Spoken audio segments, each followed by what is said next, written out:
Well, it comes to this time where it's time to wrap things up. I do have to say, I've enjoyed the course with you. I said the same thing in one of my other courses, but for me, sitting here and talking for multiple hours now, when you combine the time of all the videos, it's just me and this microphone. But in a sense, it's been a fun journey, just because I've talked with myself. So although the microphone's obviously not a human being, I'm still talking to somebody, quote unquote. So it's been a good time. Hopefully everything has made sense to you. And if it doesn't, like I began this whole course with, you know where to find me, whether it's on my blog or on social media. Please email me. Please ask me any questions. And again, as long as it's not telling me where to buy and telling me where to sell, then more than likely I will be more than willing to answer your questions. So I do want to remind you of that. But again, like I said, it's been a good time. I hope it's been beneficial to you. I hope you've learned some of the rules and just understood how, when you apply all the different layers to establish the context of risk, to establish and calculate, does this entry make sense right here? Hopefully it all, kind of has come together and makes sense for you. But at the end of the day, like I've said, it's one of those things where the case studies are limitless. The practice is limitless. And the thing is, you don't need to put any money on the line. Pull up some level twos, pull out a piece of paper and write down, if you think this entry would be good, and then just watch how level twos react from there. And just, practice and look at all the case studies you can.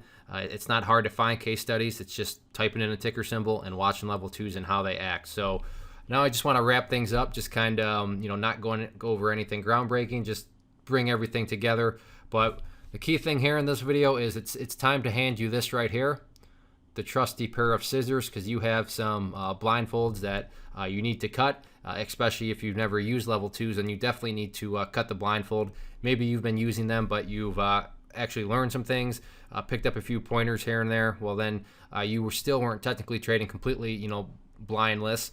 But now you are, completely get the blindfold off you. So take these pair of scissors, and we got some cutting to do. As the slide says, you are blind no more. You're done being this kind of trader.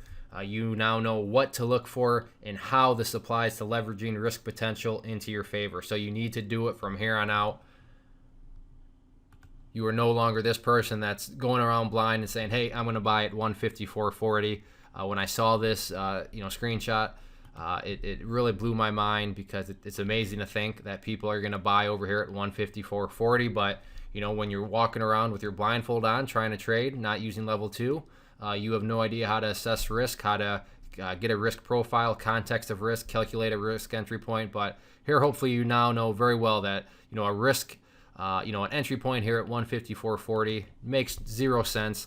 And that's, the key thing that I've really wanted to drive home. I hope you're looking at this, and whether you're looking at the size of the box or the size of the shares or what have you, just makes no sense to even consider doing that. So, keep that in mind. Level two is very powerful, but also I want to end on this too. Remember what step number one is. Nothing in this course matters if you get yourself into a liquidity trap. So always check liquidity first and foremost. Go through that first step. Check out at the scoreboard.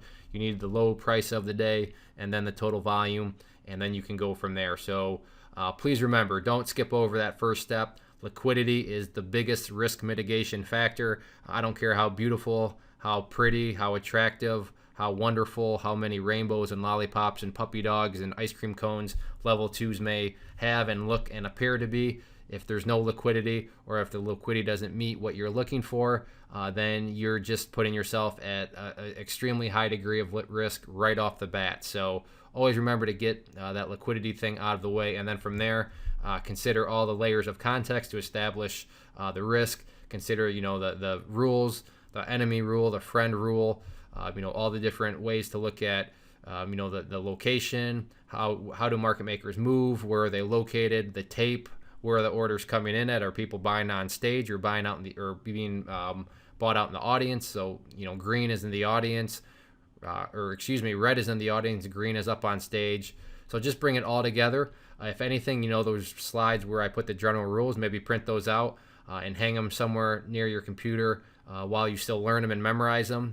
But all those general rules, whether it be the distance rule, how far does the MM move, the increment rule, the wake up rule, where does the MM all of a sudden appear, and all that good stuff. And then finally, Just watch those MMs on the bid side. If they're on the best ask, no need to panic right away. But if they're showing no effort on the bid side, or if the effort on the bid side is very lopsided relative to how many they've been selling on the ask, then you now know, kind of what that probably does mean. So again, you're done being this kind of trader over here. You know what to look for, and you know how this applies to leveraging risk potential into your favor. So do it. Thanks again for purchasing the course. Thanks for sticking out with me. Thanks for hanging out with me. And again, if you have any questions, please let me know.